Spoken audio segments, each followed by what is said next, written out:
He was thrown out of the bank right in front of a stunned crowd, all because of the red MAGA hat he wore with pride.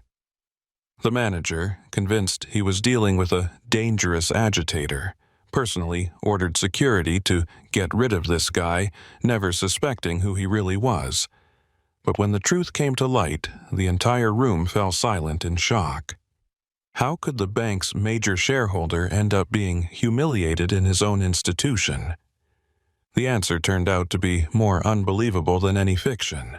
It was a rainy weekday, and a few customers were idly waiting in the lobby of the bank, umbrellas in hand. All of a sudden, the doors swung open, and a man wearing a bright red baseball cap with MAGA boldly displayed on the front strode in.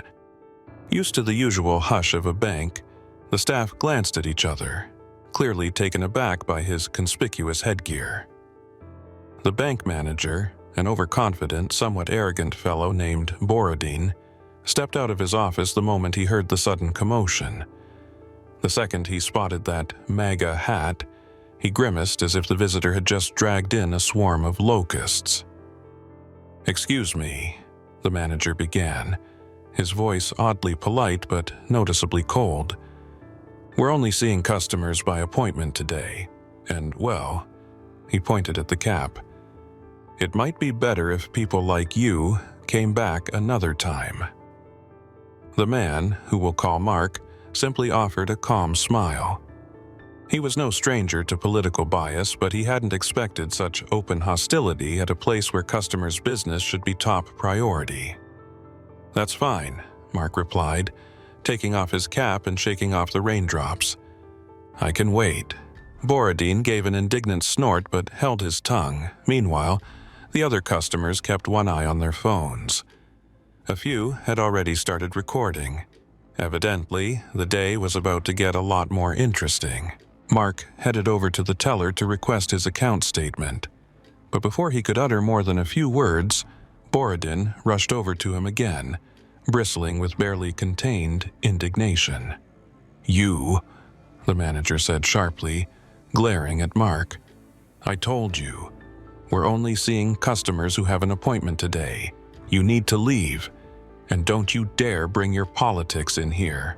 "I'm not here to discuss politics," Mark tried to clarify. "I just need a simple account statement." Borodin cut him off with a derisive snort. "You MAGA folks are all alike, coming in here with those hats, stirring up trouble. We're not interested in any of that." By now, the rest of the bank's patrons were exchanging astonished looks. Some discreetly kept their phone cameras rolling. Others frowned at Borodin's obviously unprofessional conduct. But the manager, looking for a grand gesture, called in the security guard to forcibly remove this problem client. "Sir, you need to come with me," the guard growled, stepping right up to Mark. For a brief moment, disappointment flickered across Mark's face. He sighed and shrugged, as if resigned to being thrown out like a rowdy bar patron, only in front of a wide-eyed bank crowd. Just then, Borodin's phone rang. Still glaring at Mark, he absently answered the call, not realizing how critical its timing would be. "Yes, Borodin speaking," he barked into the phone, maintaining an air of importance. On the other end, one of the bank's deputy directors was in a mild panic, wondering why Borodin hadn't already welcomed the major shareholder, someone who'd come in that day to finalize crucial documents. They insisted he was right there in the lobby. "What major shareholder?" Borodin repeated, irritated, shooting a skeptical look at Mark in his MAGA cap. Then, in a flash, the pieces fell into place. "Sir?" Borodin asked haltingly, addressing Mark. "Pardon me, but what's your full name?" Mark gave him a reassuring smile. "Mark Morgan. I believe you're aware I happen to own the controlling stake in this bank." If Borodin's jaw could have dropped to the floor, it would have. His phone nearly slipped from his fingers. The other customers, who were already riveted, collectively gasped. The security guard, still gripping Mark's arm, let go at once, looking mortified. A hush fell across the lobby, broken only by hushed whispers and the beeps from people still recording on their phones. Finally, Mark spoke up. "So, Mr. Borodin," he said softly, "should we proceed with my paperwork, or would you still prefer to kick me out?" Borodin's face went beet red. Realizing he'd nearly evicted his own bank's primary shareholder, he could only stammer out a half-baked apology. I'm so sorry. I didn't know. I didn't recognize you." Several people who had witnessed the whole fiasco broke into applause.